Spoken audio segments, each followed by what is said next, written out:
mais uma vez agradecendo ao Dr. Rafael e a toda a Câmara Técnica, a todos os colegas e as colegas.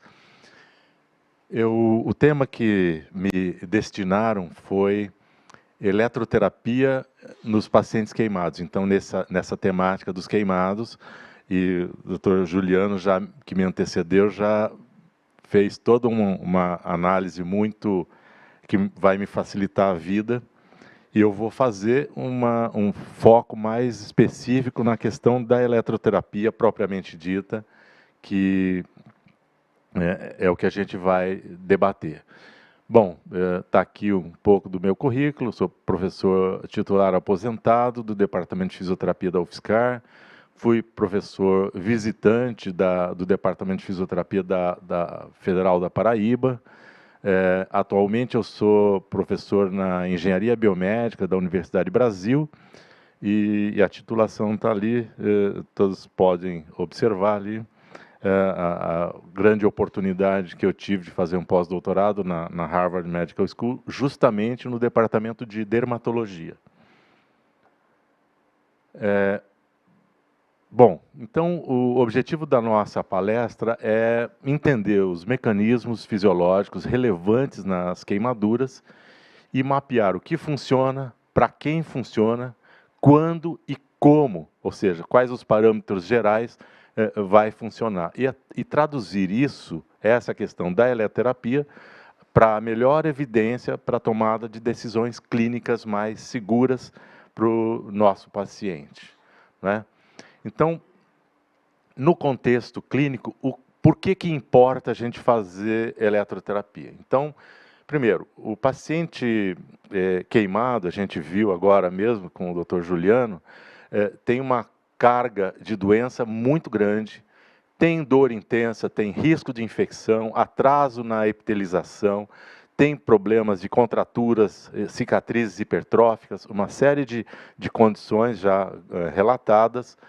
E a gente faz uma série de terapias, então é um conjunto de terapias, não é uma única terapia, mas um conjunto de terapias na tentativa de reduzir a dor, acelerar o processo de cicatrização na etapa do processo de cicatrização e manter a função e melhorar a função à medida da necessidade. Então, aqueles 3 M's que o Dr. Juliano comentou é fundamental, né? A função ali está inserida, né? Bem, então a ideia é fazer o uso adjunto a curativos, os curativos modernos, né, analgesia e uma fisioterapia ativa com mobilidade, que é a grande chave para o paciente queimado. Movimento é fundamental. Então, quais seriam as principais causas de queimadura? Primeiro, queimaduras que podem ser provocadas por agentes térmicos, químicos, elétricos ou radioativos, cada um com características específicas, cada um produz um tipo de queimadura diferenciado.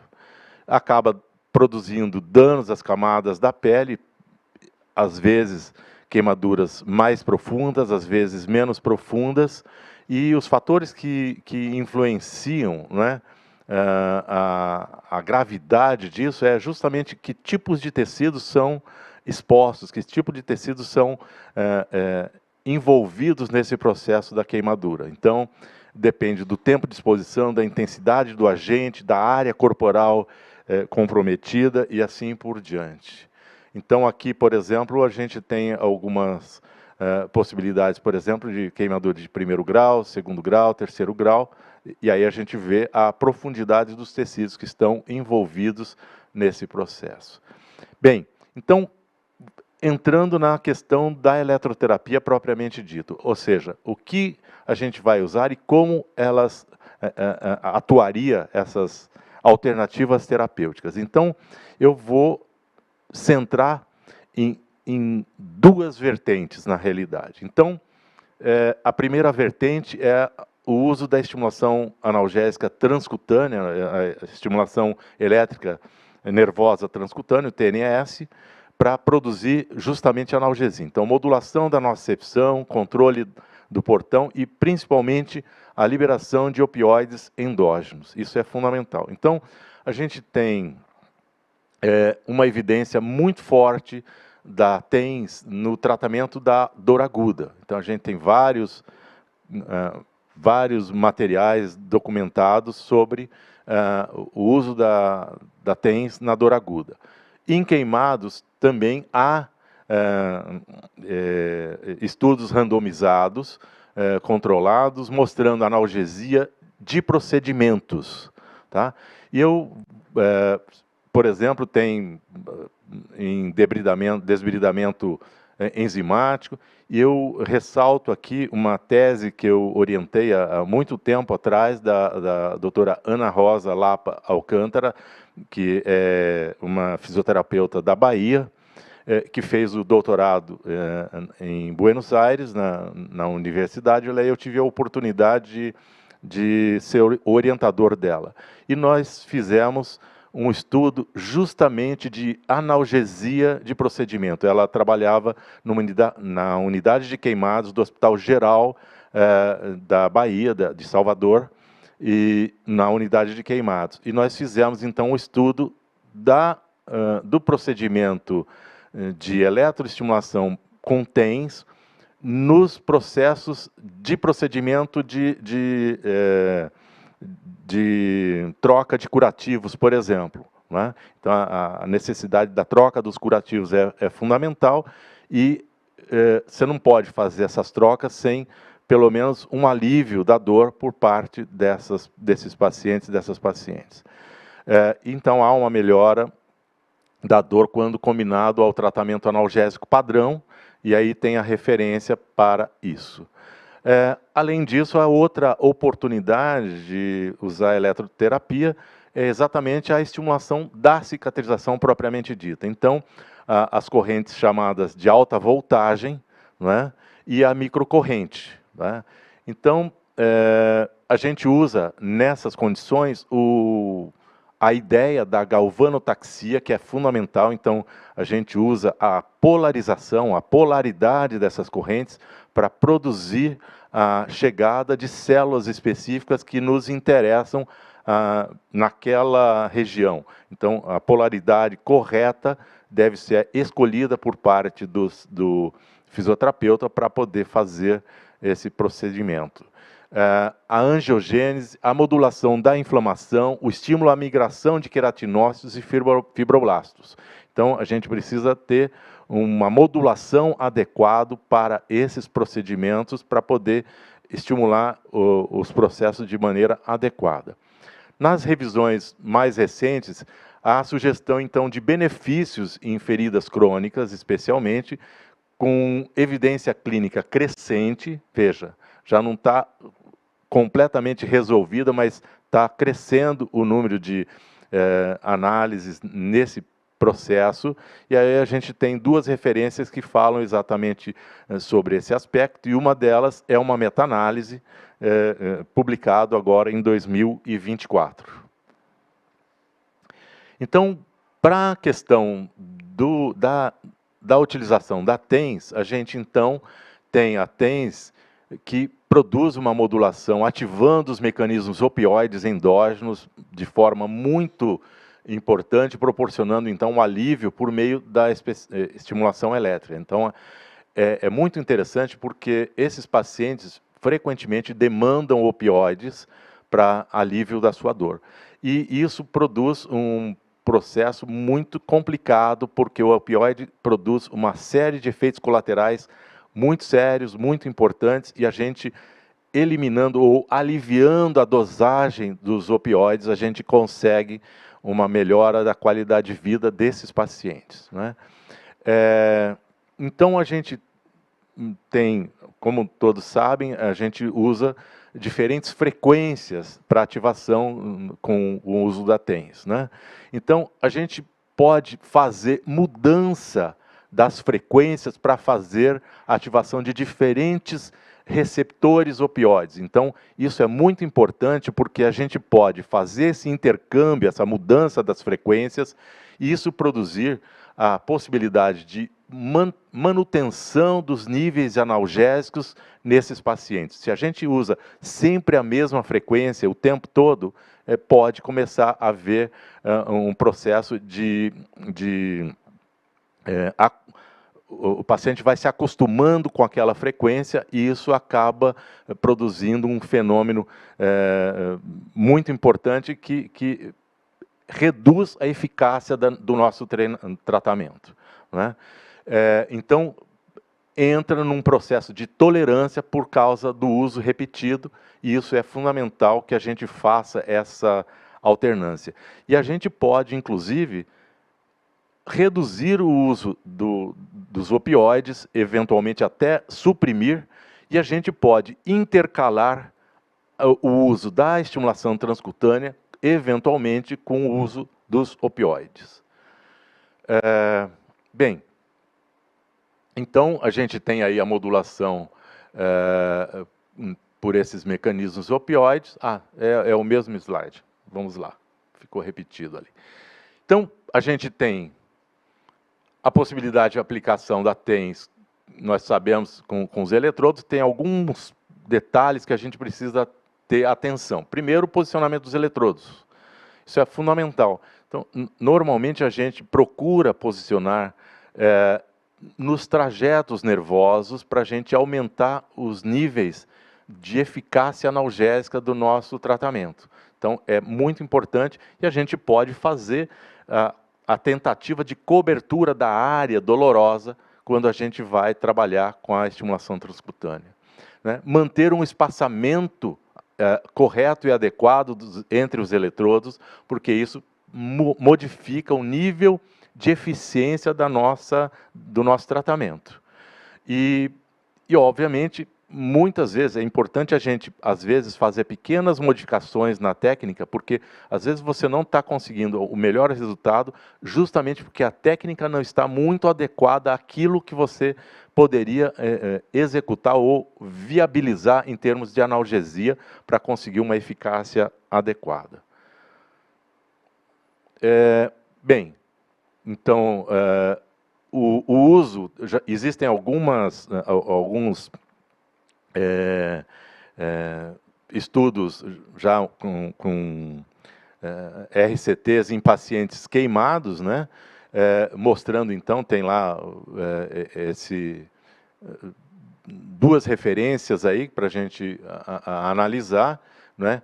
Mostrando, tem mais que isso, mas essas são talvez as principais e as mais recentes, e mostrando então que tem uma eficácia semelhante à morfina, para dor, por exemplo, do desbridamento enzimático. Uma das referências é sobre desbridamento enzimático, e a outra para procedimentos de curativo, como foi o que eu citei da doutora Ana Rosa Alcântara, né? Para dores agudas já existem, então, também efeitos bastante bem relevantes, fazendo uma análise entre o efeito analgésico no paciente tratado versus o controle ou placebo, utilizando como um recurso útil, como adjunto à terapia, ou seja, não é um recurso único. Como o Dr. Juliano comentou, é uma série de tratamentos que a gente tem que pensar.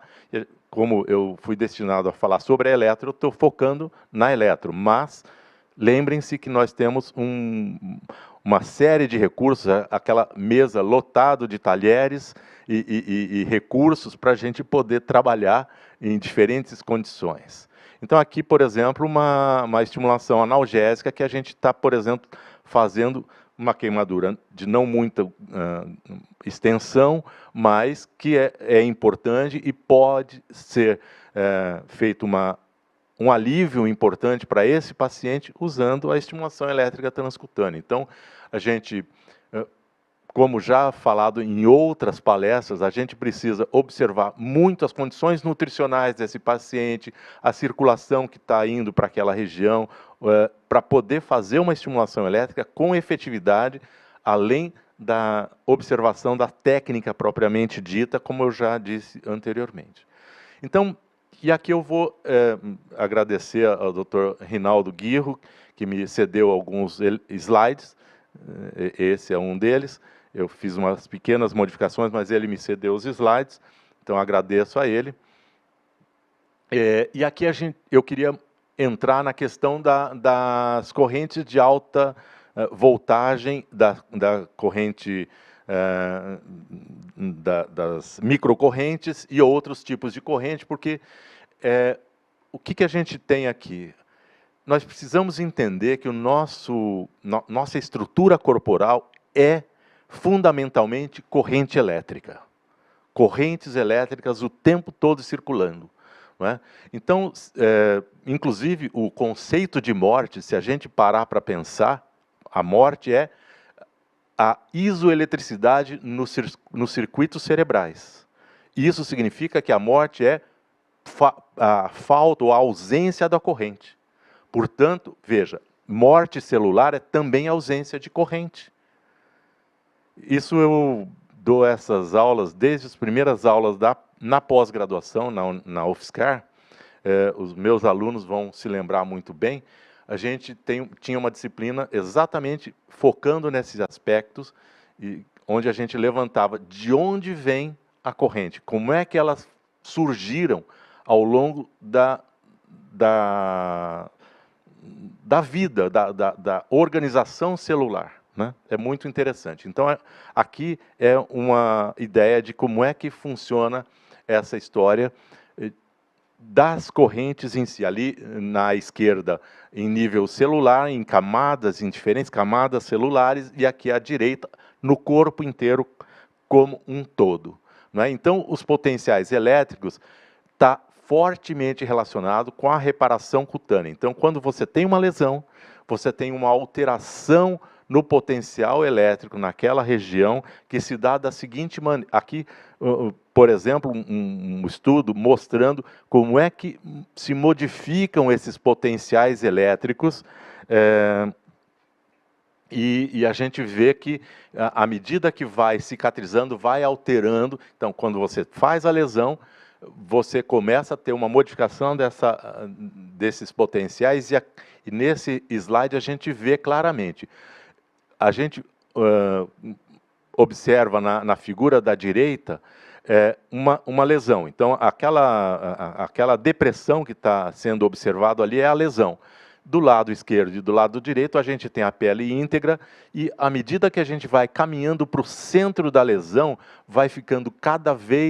a ferida vai ficando cada vez mais positiva. Por que isso acontece? Isso é um processo de sinalização para células chegarem ali. Não é? Então, isso é fundamental. E na figura à direita, aí embaixo, mudam-se as características de organização dos potenciais elétricos. Não é? Então, lá, por exemplo, numa ferida seca, a diferença de potencial fica igual a 0. E isso é muito importante a gente modificar. E como é que a gente pode modificar? Fazendo uma corrente ali. A gente introduz uma corrente e faz esse potencial se modificar.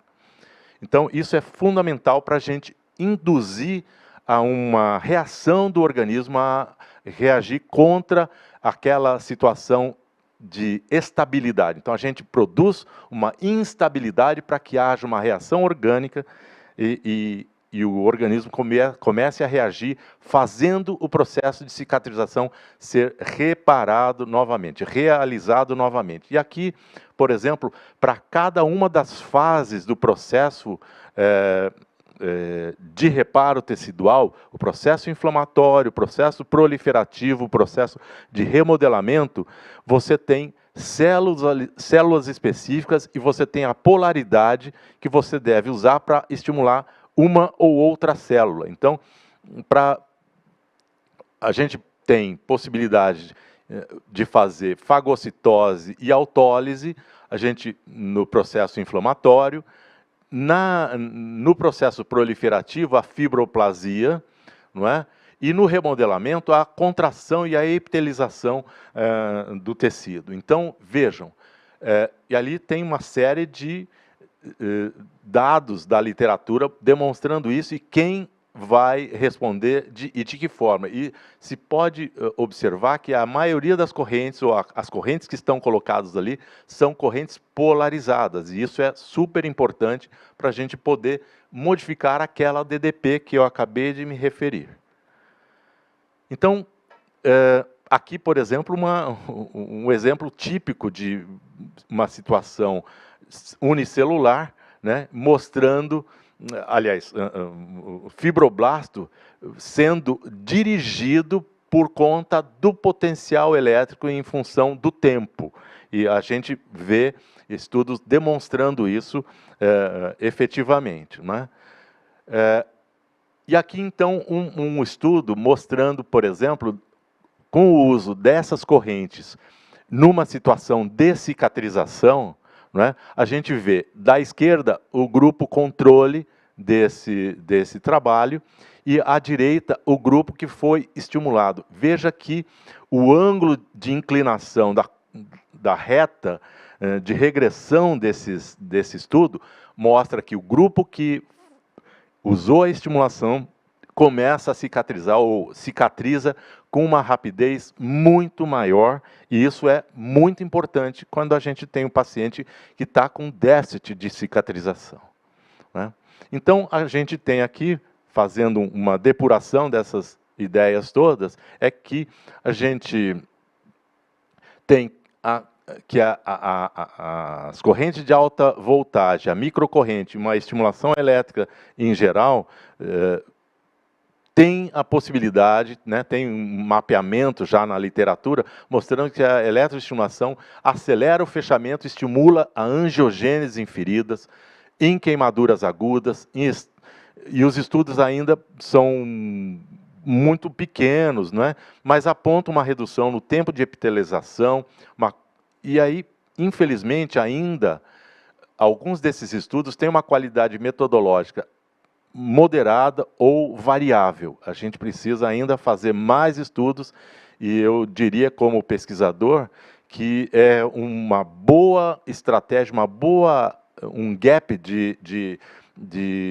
pesquisa, uma pergunta de pesquisa importante, interessante, para a gente fazer estudos mais amplos, mais detalhados, para a gente poder conseguir mais dados sobre esse aspecto, né? Estudos específicos, em geral, são minorias e pequenos, têm melhoras no edema e no tempo de cicatrização, em geral, com queimaduras menores e de curta duração. Então, ainda precisa maior detalhamento. Uma referência aí de 2025, mostrando. E aqui a gente tem algo muito importante. Os sinalizadores moleculares que são envolvidos nesse processo. Então, o TGF-beta é um dos exemplos, eu coloquei aqui um deles, tem uma rede de sinalização absurdamente grande, o próprio TGF-beta, mas tem vários outros sinalizadores moleculares que estão envolvidos nesse processo e que poderiam explicar como é que a gente consegue chegar a um processo de cicatrização, porque são fatores de crescimento, né? Então, crescem. Aqui é a sinalização, por exemplo, do TGF-beta, que não vou parar para explicar isso, porque não vai dar tempo, mas é muito detalhado as possibilidades de reconhecimento de o que acontece em nível celular, molecular, de tudo isso, né? Então, por exemplo, esse trabalho é uma revisão muito interessante, mostrando que quando a gente usa esses fatores de crescimento como métodos, inclusive o Dr. Juliano se referiu a alguns momentos de colocar junto com alguns métodos que ele exemplificou, fazendo a associação com fatores de crescimento e tal, peles com engenharia de tecido, coberturas adequadas e tal, coberturas com tecnologias. O Dr. Paulo já comentou alguma coisa nesse sentido, ele é um grande especialista nesse assunto, né?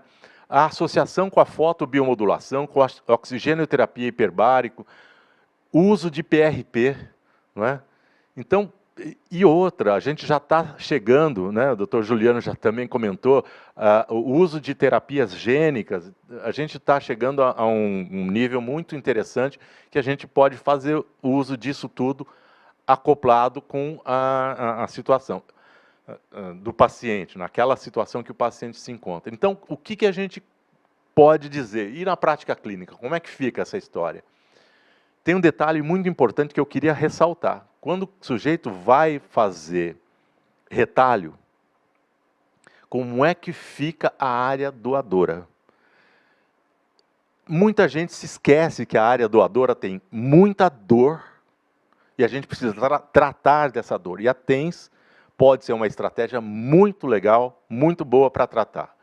Então precisa cicatrizar aquela área também. E é uma boa estratégia fazer eletroestimulação. A gente pode fazer isso facilmente e rapidamente. Não é? Então, eu estou tentando traduzir para uma situação não protocolar, né, mas um guia básico, um esqueleto de protocolo, vamos chamar assim, mas para tentar fazer a integração da prática por fases da queimadura. Né? Então, numa dor aguda, numa fase aguda de 1 a 7 dias, por exemplo, a gente precisa muito da TENS fazendo a atuação na dor procedimental, ou seja, durante curativo, desbridamento, né? Então, só que você tem que começar a fazer TENS 10, 15 minutos antes para poder ter analgesia suficiente quando for fazer o procedimento, até eventualmente mais tempo, para ele já entrar no procedimento com analgesia suficiente. Né? Então, isso é muito importante. Tá? E manter durante o procedimento. Você vai fazer o desbridamento e ele está fazendo a eletroestimulação junto. Tá? E na cicatrização, o Dr. Paulo, eu disse agora mesmo lá fora, a hora que o Dr. Paulo fez a palestra dele, que ele já tinha falado da palestra que eu tinha que fazer aqui, porque ele comentou que o laser é a fotobiomodulação, né, o laser, o LED, é uma outra alternativa muito interessante que deve ser feito nas áreas doadoras, né, e a gente vai fazendo o monitoramento, né, da resposta da pele, evitar sobreaquecimento, e assim por diante. Então, isso é muito importante. Da fase subaguda, ou seja, da segunda a terceira semanas, a gente tem que trabalhar, é interessante a gente usar como método de eletroterapia. A gente não pode esquecer que é um trabalho integrado. Tá? Então, a integração na prática é a integração da eletro na prática com as outras técnicas, os outros métodos de tratamento. Né? A gente tem que, primeiro, usar TENS, intensidade forte, jamais esqueçamos disso. Hoje, se sabe claramente que o TENS deve ser usado em intensidade forte, sem dor, mas intensidade forte, e variando as frequências, como a gente já comentou, conforme a necessidade analgésica. A fotobiomodulação vai modulando esse processo inflamatório, prurido e assim por diante. Né? E nos casos da cicatrização, né, o processo evolui lentamente. A gente sabe que não é uma coisa do dia para a noite, evolui lentamente e a gente precisa ter uma equipe treinada, atentando para polaridade da corrente, onde eu vou fazer, que polaridade está naquela região, e fazendo o uso do eletrodo polar adequadamente, o eletrodo negativo ou positivo, de acordo com os efeitos que a gente vai querer na região. E na fase tardia, ou seja, já no processo de remodelação, trabalhar, a gente viu algumas situações também com o Dr. Juliano, a questão da cicatriz e principalmente a funcionalidade. Né? E olha que a gente não tinha se combinado de fazer as palestras. Cada um veio com a sua palestra isoladamente, mas, veja, existe uma ideia, um raciocínio clínico envolvido que a gente tem que levar em conta para fazer a coisa certa. Então, Aí a gente pode trabalhar com a fotobiomodulação para melhorar a qualidade cicatricial, o Dr. Paulo comentou exatamente sobre isso também, e melhorar o desconforto, integrar com mobilização ativa, passiva, focando na amplitude dos movimentos, e terapia compressiva, como já foi comentado pelo Dr. Juliano, é fundamental, as terapias compressivas.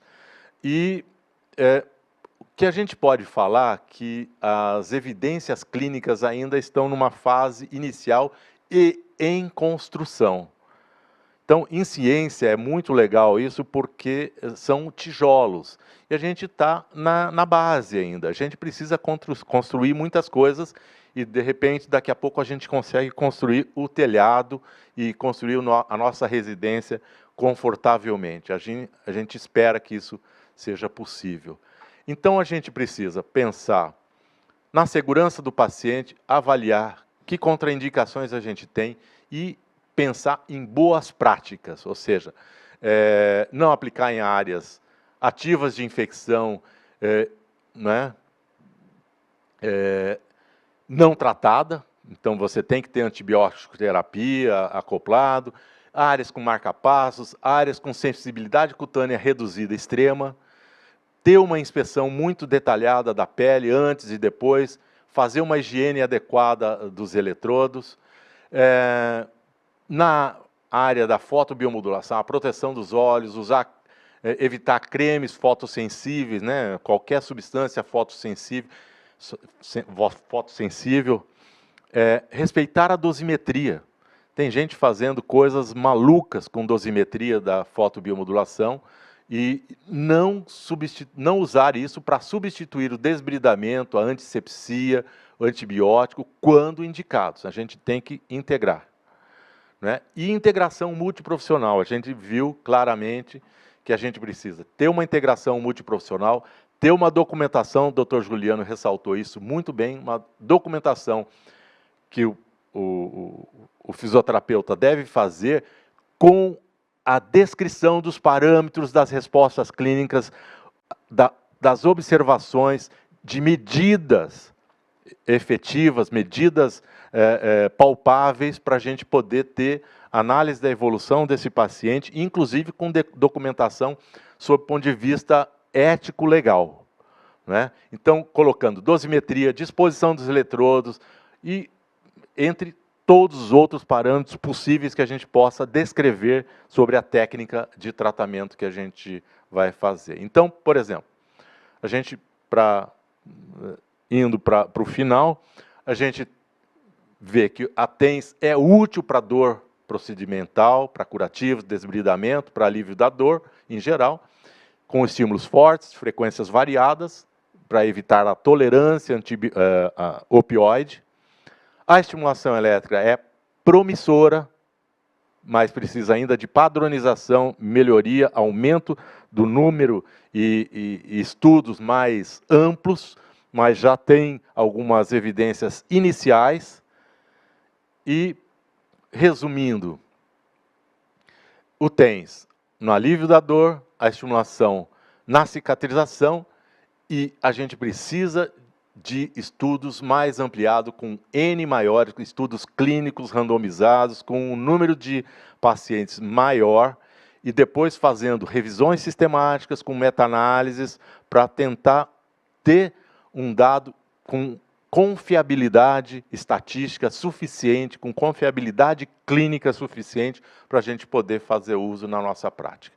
Então, era isso que eu tinha para apresentar, e eu agradeço imensamente, mais uma vez, a toda a Câmara Técnica do CREFITO 3. Muito obrigado, doutora Gisele. Eu que agradeço, doutor Nivaldo.